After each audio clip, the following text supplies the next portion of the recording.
Le mercredi 18 décembre 2019, il était fraîchement nommé nouveau directeur général de l'ONESI.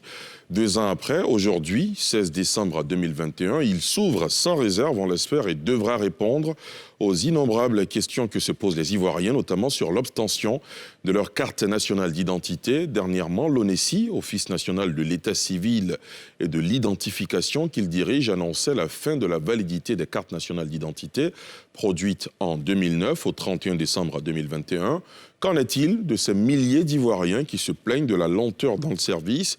Quid des Ivoiriens qui se sont fait enrôler depuis plusieurs mois ou semaines et qui n'ont jusque-là pas reçu le précieux sésame? Pourquoi les cartes d'identité mettent-elles autant de temps pour être produites? La machine de production est-elle grippée? Pourquoi l'absence de l'identité physique des géniteurs sur les CNI et la présence en grand caractère du nom du directeur général de l'ONESI? Le registre national des personnes physiques, RNPP, le numéro national d'identification, NNI, autant de sujets que nous abordons avec Sitiony Nienin Kafana. Sitiony Nienin Kafana, bonsoir. Bonsoir. Merci d'avoir accepté notre invitation. Avant d'ouvrir cet entretien, je vous propose à vous et à nos téléspectateurs de suivre ce portrait.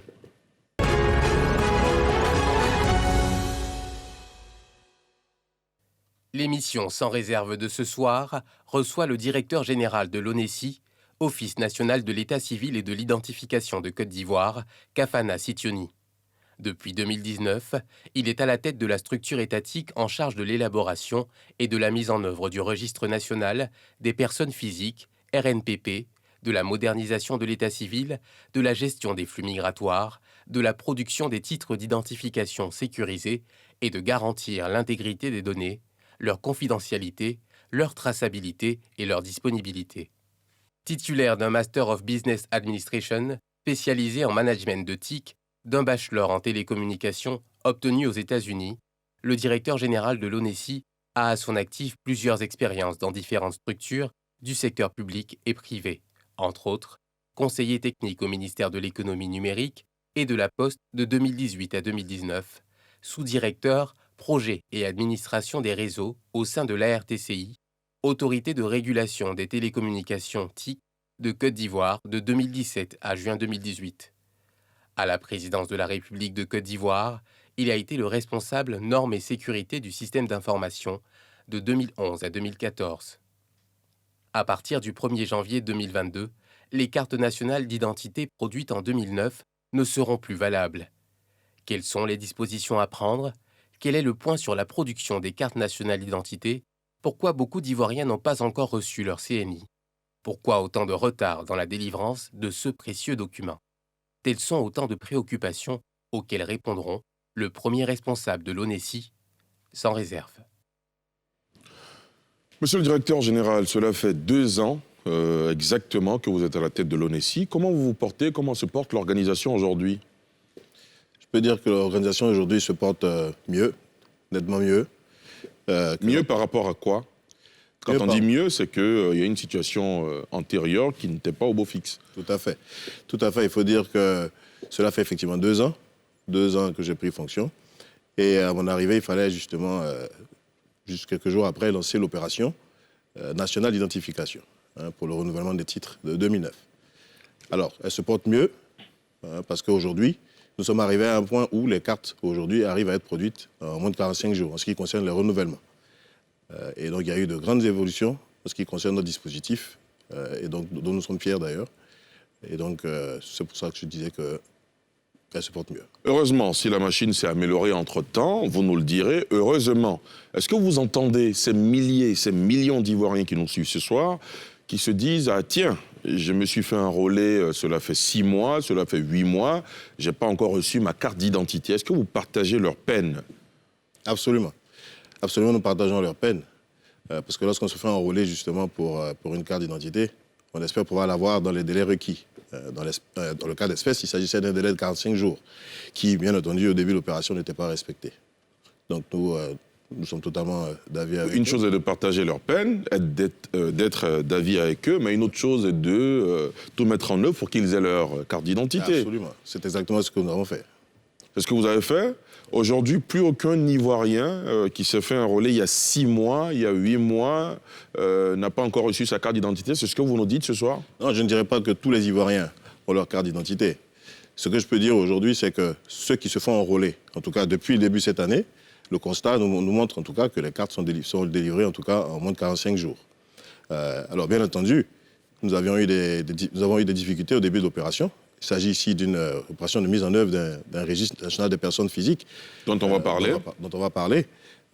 Et il faut savoir donc que cette opération est une vaste opération qui englobe un ensemble de mécanismes qu'il fallait donc roder, mettre en œuvre progressivement. Est-ce qu'aujourd'hui ce mécanisme est rodé? Absolument. Absolument, les statistiques nous le montrent. Parce qu'aujourd'hui, nous sommes capables de répondre à toutes les préoccupations des Ivoiriens qui sont concernés par cette opération. D'accord. Alors, dernièrement, vous avez invité les populations à se rendre dans les centres au plus tard le 15 novembre, en vue d'espérer recevoir leur carte au plus tard le 31 décembre. Au-delà de cette date, la CNI produite en 2009 n'est plus valide. Vous confirmez? C'est ça. Pourquoi? Et qu'est-ce qui va se passer après? Pour ceux qui n'ont pas pu se faire enrôler et qui ne sont pas en possession de leur nouvelle carte d'identité. Alors, ce qui est sûr, c'est que le délai de validité, qui avait été prolongé entre-temps. Tout à fait. Ce qu'on peut dire, c'est que les cartes vont expirer effectivement le 31 décembre. Bien entendu, il reste encore un certain nombre d'Ivoiriens qui n'ont toujours pas fait ce pas-là, de venir donc se faire enrôler, que nous appelons d'ailleurs à le faire. Ce qui va se passer, c'est qu'au 1er janvier, malheureusement, la carte aura expiré. Et ce que je peux dire, ou donner comme orientation, c'est au moins de se faire enrôler. Parce qu'au moins, lorsque vous avez un récépissé, vous êtes en droit de réclamer une carte. Mais par contre, lorsque vous n'êtes pas venu, bien entendu, il sera difficile pour nous de pouvoir trouver des solutions à ce problème.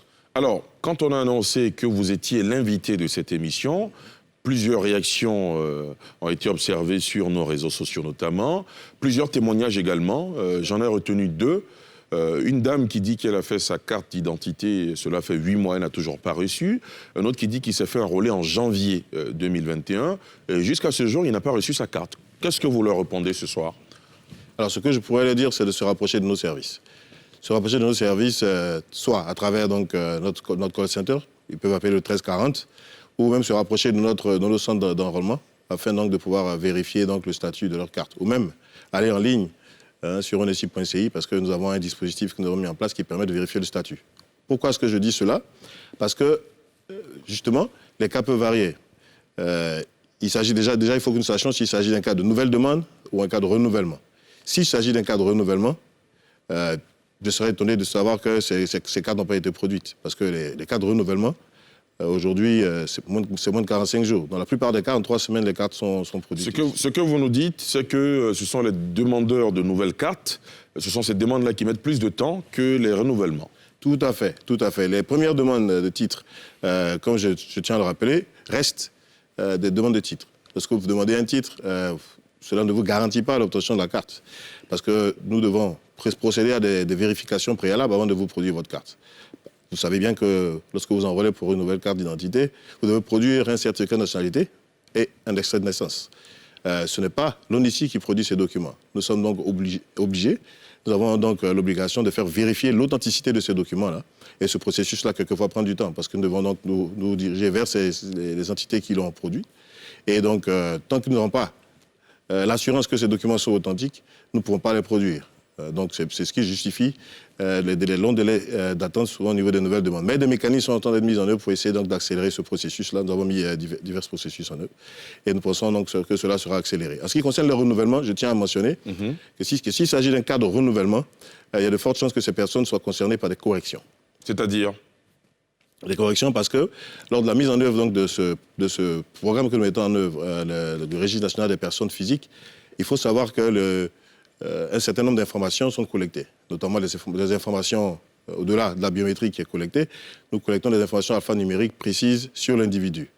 Nous ne pouvons pas, justement, collecter les mêmes données exactes qui étaient contenues dans l'ancienne base parce qu'il y avait certaines informations qui étaient erronées. Je vous donne un exemple. Des professions. La liste de professions, justement, qui a été actualisée. Dans l'ancienne base, ils avaient des professions telles que éleveurs d'animaux de bétail pour subsistance. Vous comprenez bien que nous ne pouvons pas produire de carte d'identité avec ce type d'informations. Nous avons donc procédé à une normalisation de la liste de professions. Nous avons également des cas de figure. La plupart des cas sont concernés soit par des photos qui doivent être corrigées, ou des centres d'état civil qui n'étaient pas conformes justement à la loi. Et donc, du coup, lorsque vous êtes dans ces cas de figure-là, la carte ne peut être produite qu'après correction. Donc, c'est pour ça que je demande à tous ceux qui sont encore en attente de leur carte dans le cas de renouvellement de se rapprocher de nos services parce qu'il y a de fortes chances qu'il s'agisse ici d'un cas de correction. Alors, il y a un autre cas qui nous a marqué aussi, quelqu'un qui s'est fait un relais en 2018. Il n'a pas eu gain de cause, il n'y a pas eu de suite. Il a payé donc les 5 000 francs en 2018. Il a repris la même opération en 2021, en juin dernier. Jusqu'à présent, il dit ne pas avoir eu de retour. Lui aussi doit se retourner vers vos services. Tout à fait. Vous êtes bien d'accord avec moi que finalement, ça fait beaucoup de préjudice vis-à-vis de ces Ivoiriens-là? Je suis tout à fait d'accord avec vous. C'est d'ailleurs pour cela que, lors de notre arrivée à la tête de la structure, nous avons constaté justement concernant les cas de 2018 ou même 2014 qui sont dans le même cas de figure, qu'un certain nombre d'Ivoiriens justement s'étaient fait enrôler et n'avaient pas reçu leur carte. Donc qu'est-ce que nous avons fait? Nous avons décidé de mettre en œuvre des guichets, appelés des guichets spéciaux, qui justement ont été mis en œuvre pour essayer de prendre en compte ces cas de figure. Donc qu'est-ce qui se passe dans le cas des guichets spéciaux? Notamment nous en avons un à la cathédrale au plateau, Onessi Cathédrale.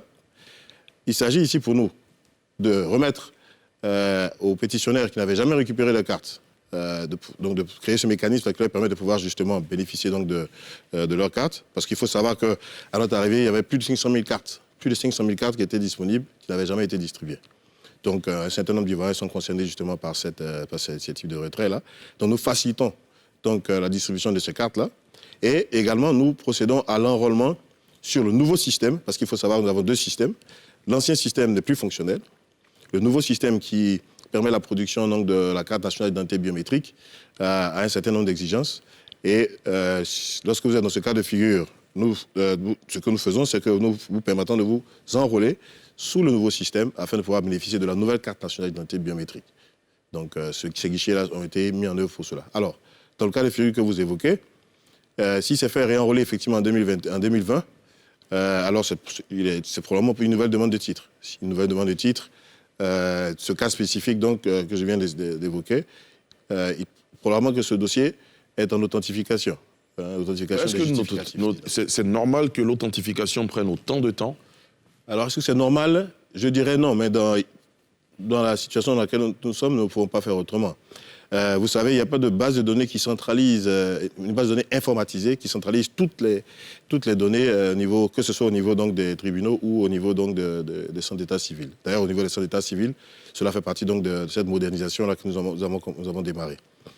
Alors donc, du coup, lorsque vous faites une première demande de titre, nous sommes obligés d'envoyer vos documents vers une copie de vos documents, vers donc, les juridictions qui les ont justement produites, afin que nous puissions avoir l'information selon laquelle le document est authentique ou pas, avant de pouvoir produire la carte. Pour le moment, c'est ce processus-là que nous avons.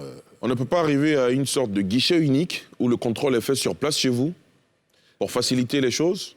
Non, cela sera difficile parce que si vous êtes né dans une ville comme Daloa ou Bouaké, etc.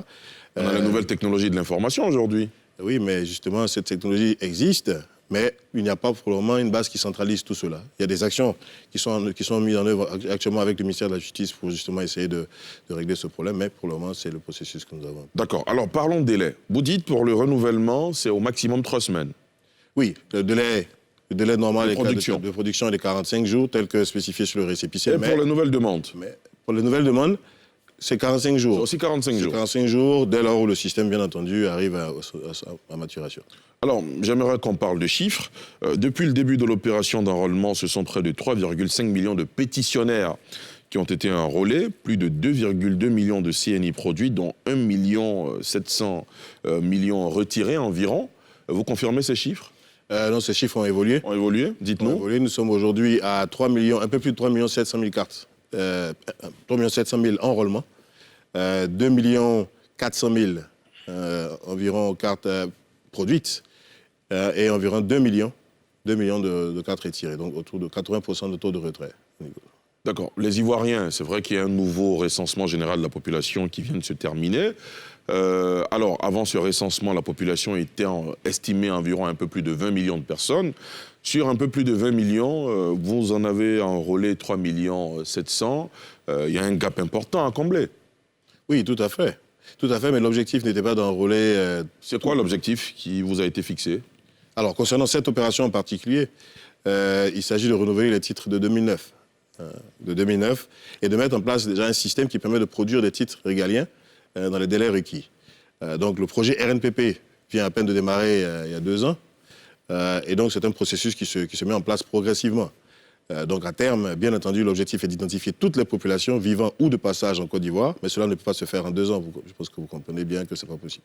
Alors, les Ivoiriens qui ont l'ancienne carte d'identité, mais qui courent jusqu'à 2025, c'est quoi leur sort? Mais les cartes sont toujours valides. Jusqu'en 2025, les anciennes? Jusqu'en 2025. D'accord. Elles restent valides. Cependant, nous encourageons les personnes dans ce cas de figure à s'enrôler pour la nouvelle carte, parce qu'il y a un décret qui encadre justement l'usage du numéro national d'identification. Ce numéro qui est aujourd'hui figure sur la nouvelle carte, au verso de la nouvelle carte. Ce numéro est indispensable et deviendra indispensable justement pour toutes les populations. Pourquoi indispensable? Indispensable parce que c'est ce numéro qui va servir justement d'élément d'identification unique pour toutes les populations de Côte d'Ivoire. Pour tous les actes civils? Tous les actes d'avis civil. Très bien. Alors, combien de cartes sont produites par jour par l'ONESI? Quelle est votre capacité de production? La capacité de production de 50 000 cartes par jour. Mais aujourd'hui, nous avons des mécanismes, puisque nous avons plusieurs sites de production, nous sommes capables de monter jusqu'à 80 000 cartes. Vous êtes capable de monter. Est-ce que vous y allez jusqu'à 80 000 cartes? En fonction des besoins. Les besoins, ils sont énormes, vous convenez avec moi. Pour produire 80 000 cartes par jour, il faut bien qu'il y ait des enrôlements qui justifient cela. Aujourd'hui, les renouvellements, nous arrivons à les produire en grande majorité, sans problème. Les renouvellements, ce sont ces cartes-là aujourd'hui qui traînent un peu au niveau de la production, justement parce que le processus de contrôle des justificatifs prend un peu de temps. Mais sinon, la machine, elle est rodée. Une fois la carte produite, c'est quoi la suite du process? Alors, une fois la carte produite, la carte est acheminée vers une centrale d'expédition. Et donc, à partir de ces centrales d'expédition, les paquets sont acheminés vers les différentes destinations, donc de différentes villes et ensuite les différents centres de distribution. Et arrivé dans ces centres de distribution, justement, il y a des notifications qui sont envoyées à toutes les personnes concernées par ces paquets, justement. Comment expliquer qu'un usager qui s'est fait enrôler à Djamé soit appelé pour récupérer sa carte à Koumassi, par exemple? C'est des cas qui arrivent. Alors, il est vrai qu'il y a eu à un certain moment un bug qui s'était produit. Cela a été néanmoins réglé. Donc, d'une manière générale, lorsque vous recevez un message de l'ONESI concernant le retrait de vos cartes, dans la plupart des cas, la carte est effectivement dans le centre qui a été indiqué, et qui est en général le centre que vous avez indiqué justement lors de votre enrôlement. Quel est le sort qui est réservé aux Ivoiriens de l'extérieur? Alors, les Ivoiriens de l'extérieur, nous avons prévu un enrôlement justement à l'international qui va démarrer au premier trimestre, avant la fin du premier trimestre 2022, et qui va démarrer probablement par la France, parce que c'est la France qui nous a mis en priorité, parce que nous avons une forte communauté. Ça commence quand? Avant la fin du premier trimestre. Nous nous préparons justement pour cet enrôlement. Premier trimestre 2022? Oui, avant la fin du premier trimestre 2022. Nous y étions même dernièrement, en octobre. Nous étions sur Paris justement, et Bruxelles par rapport justement, entre autres, par rapport au lancement de cette opération. D'accord. Et tous les Ivoiriens, tous les citoyens qui sont dans la diaspora, partout dans le monde, pourront se faire enrôler et bénéficier de leur carte d'identité? Alors, nous n'avons pas la prétention de pouvoir être déployés dans toutes les missions consulaires dans le monde. Nous allons nous concentrer sur les missions consulaires où nous avons une forte population, notamment à Paris par exemple. Nous avons prévu ouvrir sur Paris, Bruxelles, et au niveau de la CEDEAO sur le Sénégal, qui était déjà prêt depuis un certain temps, et probablement le Burkina également. Mais nous n'allons pas nous déployer absolument partout. L'idée pour nous, justement, c'est de pouvoir procéder à des enrôlements sur place, donc en collaboration avec les services consulaires sur place. Monsieur Sitiony Nyenen Kafana, beaucoup d'Ivoiriens estiment que la machine de production des cartes d'identité est fortement grippée. Certains pointent du doigt l'opérateur technique qui vous accompagne. Est-ce que le problème, c'est à ce niveau? Absolument pas. Absolument pas. Si l'opérateur technique n'était pas capable de produire des cartes, il n'y aurait pas autant de cartes produites aujourd'hui. Nous venons de dire tout à l'heure qu'il y a 2 millions d'Ivoiriens qui ont aujourd'hui la nouvelle carte nationale d'identité biométrique et qu'il y a 2 400 000 cartes produites. Donc cela montre bien que l'opérateur technique est capable de produire des cartes d'identité. Alors, parlons maintenant de la sécurité de cette carte d'identité. Qu'est-ce que vous pouvez nous dire à ce sujet? Ce que nous On pouvons nous dit dire, que c'est une carte qui est hautement sécurisée, il y a toutes les informations sur une puce numérique. tout à fait. Plus de précision? Tout à fait. Alors la carte, déjà, sur le plan documentaire, il s'agit ici d'une carte qui répond justement à toutes les normes internationales en termes de sécurisation de documents d'identité. Donc il y a un certain nombre d'informations de protection au niveau documentaire même qui sont apportées. Mais au-delà de cela, la puce justement de la carte est une puce électronique qui va d'ailleurs nous permettre de pouvoir offrir certains services électroniques d'ici quelques mois, et notamment des services liés par exemple à la signature électronique de documents, etc. Ces informations sont chiffrées justement au niveau de la puce électronique et sécurisées par une infrastructure à clé publique. Donc c'est une très haute sécurité qui permet justement de pouvoir nous assurer que ces informations sont cryptées et ne peuvent être justement déchiffrées que par les dispositifs qui sont habilités à le faire. Est-ce qu'il est prévu dans votre management, vous et vos équipes, une remise en cause? Vous disiez tout à l'heure, alors il faut se rendre dans nos centres pour voir nos conseillers qui peuvent orienter ceux qui depuis 1 an, 6 mois n'ont pas reçu leur carte d'identité. Parce que depuis que nous avons démarré cette émission, les commentaires se suivent et se ressemblent. Beaucoup d'Ivoiriens, finalement, ne croient plus dans la parole de l'autorité de l'ONESI, estiment qu'elles ont trop attendu que le service n'est pas délivré. Qu'est-ce que vous pouvez dire à ces personnes-là ce soir, sans réserve? Je tiens à les rassurer sur le fait que le système aujourd'hui a atteint un certain niveau de maturité qui nous permet de pouvoir aujourd'hui dire aux Ivoiriens qui peuvent se faire enrôler et être en mesure de recevoir leur carte. D'ailleurs, je le répète encore, il y a aujourd'hui plus de 2 millions d'Ivoiriens qui ont cette carte d'identité. Cela montre bien que le système fonctionne. Je suis d'accord que le système n'a pas fonctionné comme il devait fonctionner depuis. C'est une sorte de mea culpa que vous faites? Le système n'a pas fonctionné pendant un moment? Et depuis quand il a commencé à bien fonctionner, ce système-là? Je dirais que déjà, il faut dire que le système il est composé de différents composants. Vous avez le dispositif d'enrôlement. Le dispositif d'enrôlement, si vous vous rappelez bien au début de l'opération, il y avait beaucoup de plaintes concernant donc, la lourdeur ou la lenteur donc, des équipements. De longues files d'attente. Voilà, des équipements qui enrôlaient en 20 minutes, 25 minutes. Donc nous avons donc innové avec un nouveau dispositif qui a permis donc, de réduire ce temps-là de 20 à 25 minutes à maintenant 5 minutes. Donc pour un renouvellement de titres, c'est 5 minutes pour s'enrôler. Donc nous avons amélioré le dispositif d'enrôlement. Au niveau central, également, donc, il y a le système justement qui traite les données, qui fait toutes les comparaisons biométriques et alphanumériques. Ce système avait certaines lourdeurs qu'il fallait améliorer. Aujourd'hui, ce système, il est à même de pouvoir traiter. Depuis, je dirais, depuis le mois de juillet 2020 à peu près, toutes les améliorations ont été apportées. Et donc, cela a permis donc, de lancer donc, une forte production juste après. Et donc, ce système a été progressivement amélioré justement avec les cas de correction, l'automatisation des cas de correction. Il y a eu beaucoup d'améliorations qui ont été apportées au système. Et même le dispositif de distribution a été nettement amélioré. Donc, aujourd'hui, nous sommes confiants. Le système est rodé. Et nous sommes aujourd'hui capables de traiter tous les cas de figure. Donc, je voulais rassurer tous les Ivoiriens. Très bien. Parmi les chanceux qui ont reçu leur carte d'identité, il y en a qui ont eu une surprise qu'ils ne comprenaient pas, évidemment. C'est la présence de votre nom sur leur carte d'identité, là où le nom de leur géniteur n'apparaît plus. Qu'est-ce qui explique cela? Alors, il faut dire déjà qu'au niveau de la filiation, c'est vrai que c'est une question qui revient souvent.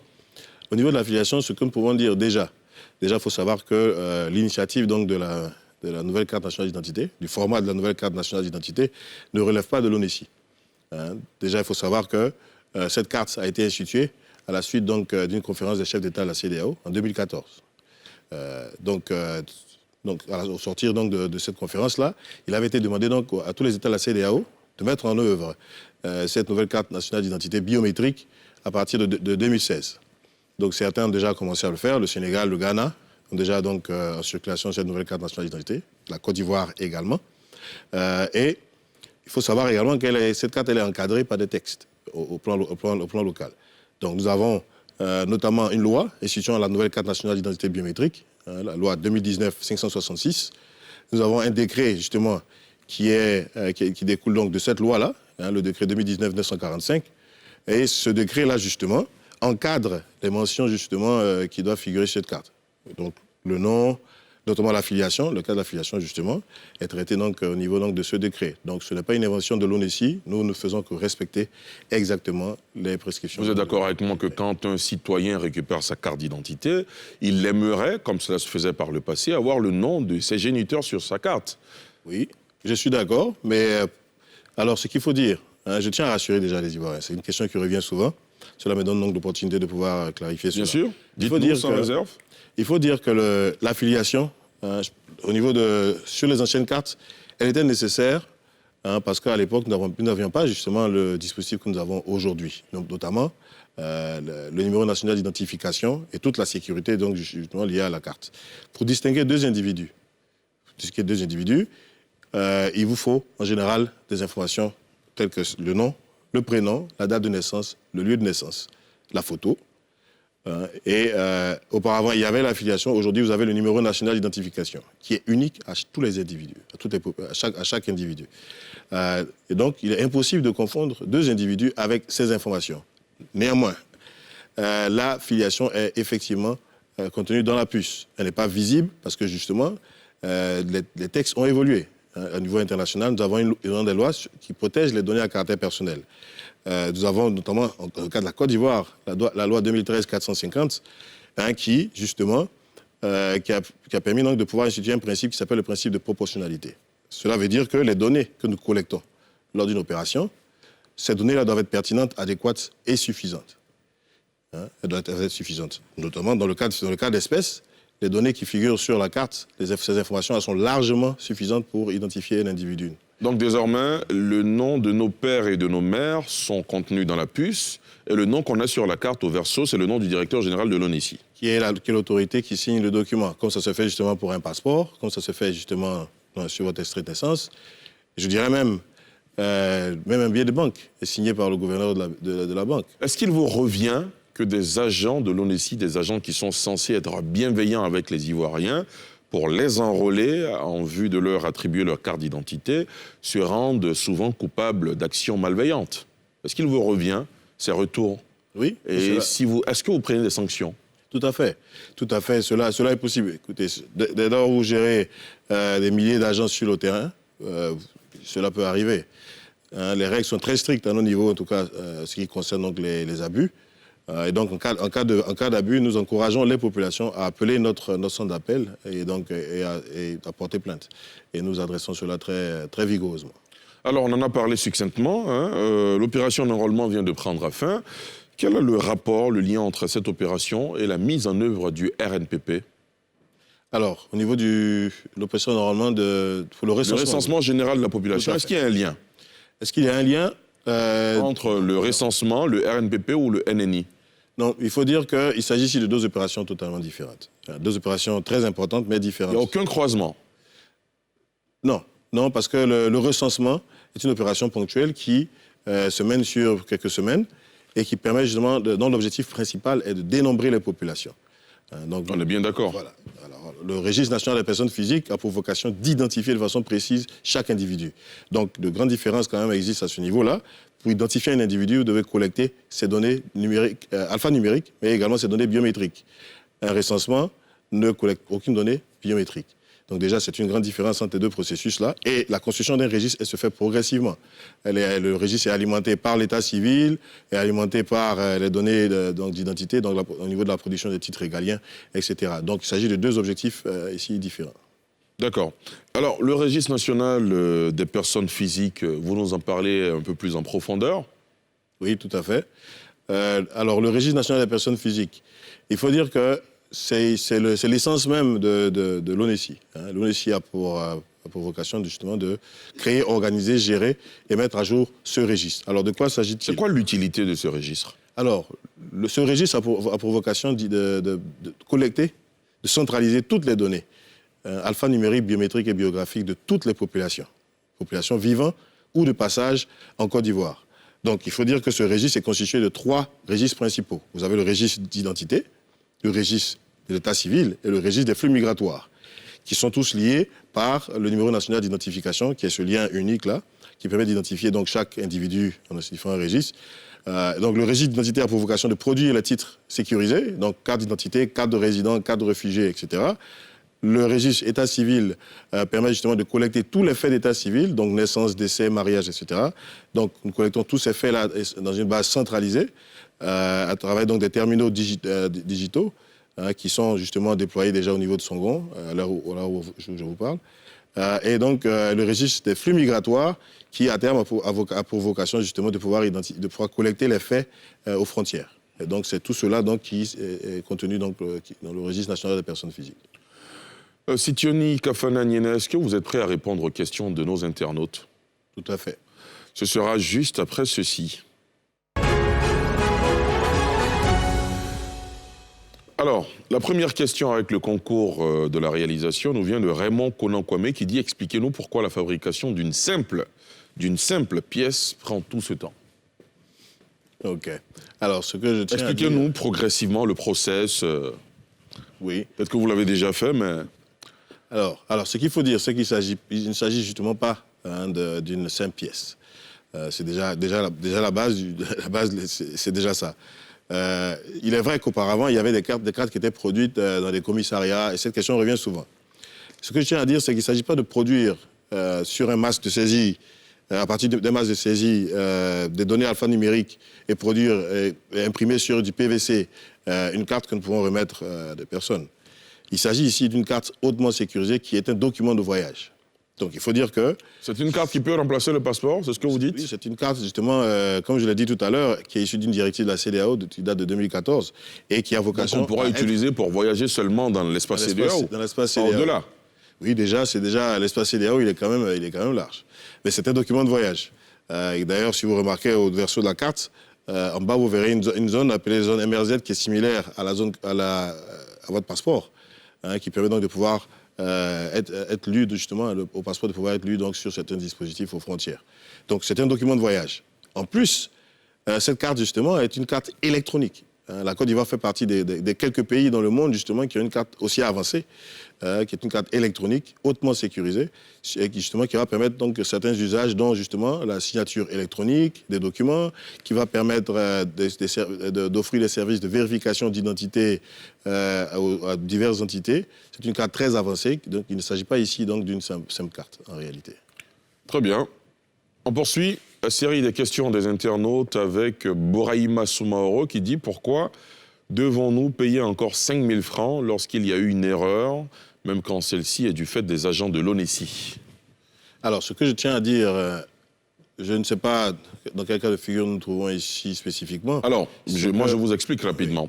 Alors, on a affaire à quelqu'un qui s'est déjà fait un relais, qui a payé le thème de 5 000 francs. Et semble-t-il, on lui a indiqué qu'il y aurait une erreur, ou du moins, s'il a récupéré sa carte d'identité, il y a une erreur, il veut reprendre, on lui demande de payer encore 5 000 francs. Alors, je suis navré. Mais ce que je tiens à dire aux pétitionnaires, justement, c'est lorsque vous venez retirer vos cartes, de vérifier sur site l'identité, directement dans le centre de retrait, de vérifier la carte d'identité. S'il y a une anomalie, vous la signalez immédiatement. Si vous prenez le document, vous rentrez avec ce document à la maison, après, si vous revenez pour une correction, à moins qu'il s'agisse d'une correction sur une photo qui est floue pour une raison ou une autre, etc., là, il n'y a pas de problème. Mais s'il s'agit d'une information qui figure sur la carte, qui n'est pas correcte, vous devez la signaler dans le centre de retrait dès que vous retirez votre carte. Donc cela permet d'éviter cela, parce que si cela avait été fait, justement, ces anomalies allaient être transitées à travers le processus. Sinon, quand on récupère la carte, quand on rentre chez soi, quand on revient quelques jours après, on est tenu de payer encore les 5 000 francs. Tout dépend. Vraiment, cela sera difficile de répondre à cela, parce que les cas peuvent varier. Ils peuvent varier, comme je disais tout à l'heure, si la photo est floue, bien entendu, ce n'est pas de la faute donc, du pétitionnaire. Donc nous avons l'obligation de reprendre la production gratuitement. Donc vraiment, c'est des cas... Et une erreur sur l'identité? Une erreur sur l'identité. À la place d'un B, par exemple? Même ce type d'erreur, si vous avez... On peut la rectifier sans exiger que le citoyen le paye de l'argent. Nous le faisons régulièrement lorsqu'il s'agit d'une erreur qui relève vraiment de nous et qui est... Voilà, dans ces cas de figure, il n'y a pas de problème. Donc vous signalez, vous vous rapprochez donc de nos centres ou bien vous appelez notre centre d'appel. Nous allons prendre en charge donc, ce type de problème. Il y a pas de... D'accord, très bien. Poursuit Poursuivons avec la question de nos internautes. Cette fois-ci, c'est Doumbia Mamadou qui nous dit: qu'en est-il des demandeurs qui attendent désespérément leur CNI depuis 2014? Je pense avoir répondu à cette question. Oui, monsieur. Vous pouvez revenir là-dessus. Des guichets spéciaux. Rapprochez-vous de nos guichets spéciaux. Il y en a combien, les guichets spéciaux? Alors, aujourd'hui, nous en avons un au plateau, à la cathédrale. Nous avons un à Yamoussoukro, Boaké, Korogo. Donc pour Abidjan, il y a un seul site. Pour Abidjan, pour le moment, il y a un seul site. Nous en avons également un à San Pedro et à Bengourou. Donc, du coup, ce sont ces centres-là qui sont disponibles aujourd'hui pour ces cas de figure-là. Néanmoins, les personnes qui souhaitent se faire réenrôler peuvent le faire. En vue donc de pouvoir avoir la nouvelle carte nationale d'identité biométrique. Mais nous avons un processus pour justement les cartes 2014, 2018, etc. Et cela se fait uniquement à travers les guichets spéciaux. Très bien. Nous poursuivons la série des questions d'Ogafolo Paulin Soro qui dit: je voudrais savoir si une personne a sa CNI qui s'expire en 2025, est-elle obligée de faire cette nouvelle carte? Vous avez déjà répondu, mais vous pouvez revenir là-dessus. Non, ces personnes ne sont pas obligées de renouveler leur titre. Le titre est valable jusqu'à 2025. L'ancienne carte d'identité format 2009, si tant il est la date de validité court à 2025, ils peuvent l'utiliser jusqu'en 2025. Alors, celle de 2009, elle expire le 31 décembre 2021. Très bien. C'est la nouvelle qui est censée expirer à 2025, qui court jusqu'en 2025. Tout à fait. Très bien. Prochaine question. On avance au pas de course avec ces questions. Bertie Prudence qui dit: je me suis fait enregistrer depuis août 2020 pour la nouvelle CNI et depuis, j'ai jamais reçu de SMS. Alors, il y a beaucoup de cas comme ça, oui. Monsieur le directeur général. Oui, il y en a beaucoup. Alors, si vous n'avez pas reçu de SMS, je tiens à dire aux Ivoiriens qui n'ont pas besoin d'attendre le SMS. Je pense qu'il y avait cette information qui circulait, qui n'est pas correcte. Vous n'avez pas besoin d'attendre avant un SMS. Si le délai de 45 jours est passé, vous pouvez vous rapprocher de nos services. Vous pouvez appeler notre call center, vous pouvez aller vers nos centres d'enrôlement afin donc de pouvoir vérifier le statut de votre carte. Ou même, vous pouvez, à partir de la maison, vous pouvez donc aller sur le site onesi.ci et consulter le statut de votre carte afin de savoir exactement ce qui se passe avec la produit. Qu'est-ce qui est prévu pour celui qui perd sa carte? Pour celui qui perd sa carte, il va falloir faire un duplicata, une demande de duplicata. Cela est possible. Payant? Oui, c'est au même coût de 5 000 francs. Très bien.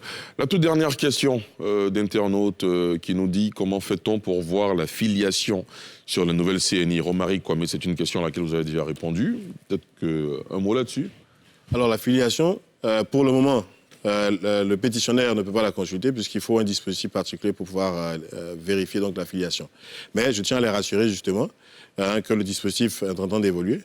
Parce que justement, au niveau de la loi sur la protection des données à caractère personnel, il y a une disposition justement qui demande à ce que les personnes justement qui ont eu leurs données collectées dans le cadre d'une opération de collecte de données doivent avoir la possibilité de pouvoir consulter. Et cela est prévu justement dans le cadre du RNPP. Donc, voilà. D'accord. Ce sera la dernière question. Jean-Louis Irier qui nous suit nous dit: sur l'ancienne carte, on mettait le patronyme d'abord. Avec la nouvelle, c'est le contraire. C'est-à-dire que les prénoms viennent avant le patronyme. J'ai été déjà refusé à la banque avec la nouvelle pièce puisque le chèque que je portais avait écrit mon nom tel que j'avais ouvert le compte. Vous comprenez un peu la situation qu'il a vécue? Tout à fait. Cela effectivement est une question qui revient. Prénom avant le nom. Alors ce que je tiens déjà à préciser, c'est que l'ONESI n'a pas inversé les choses. Votre prénom reste votre prénom, votre nom reste votre nom. C'est juste l'ordre qui a changé. C'est un agencement qui change. C'est juste un agencement qui change. Si vous avez constaté autre chose, signalez immédiatement à nos services parce que nous n'avons rien changé à ce niveau-là. C'est que l'agencement qui change. Mais je tiens à préciser que le prénom avant le nom, justement, c'est exactement comme ça que ça devait se faire depuis le départ. Il y a une loi qui date de 1964 qui avait justement institué cela. Une loi de 1964, la 1964-374, justement, aux articles 24 et 42, permet justement de pouvoir se rendre compte que depuis le départ, il était prévu du prénom, justement, prénom vient avant le nom. Et nous avons juste rétabli l'ordre des choses tel qu'indiqué dans le décret. Nyoné Sitioni Kafana, est-ce que vous avez l'impression d'avoir répondu à nos questions sans réserve? Absolument. Absolument. Et nous sommes ouverts à répondre à toute autre question. À travers nos services, il n'y a vraiment aucun problème. Nous sommes au service des populations. Vraiment, il n'y a aucun souci. Ils peuvent se rendre à nos services pour avoir l'information qu'il faut. Merci infiniment d'avoir répondu à notre invitation. Merci, c'est moi qui vous remercie. Merci à vous, chers téléspectateurs et internautes, de nous avoir suivis. C'est la fin de ce numéro de Sans Réserve. Rendez-vous jeudi prochain.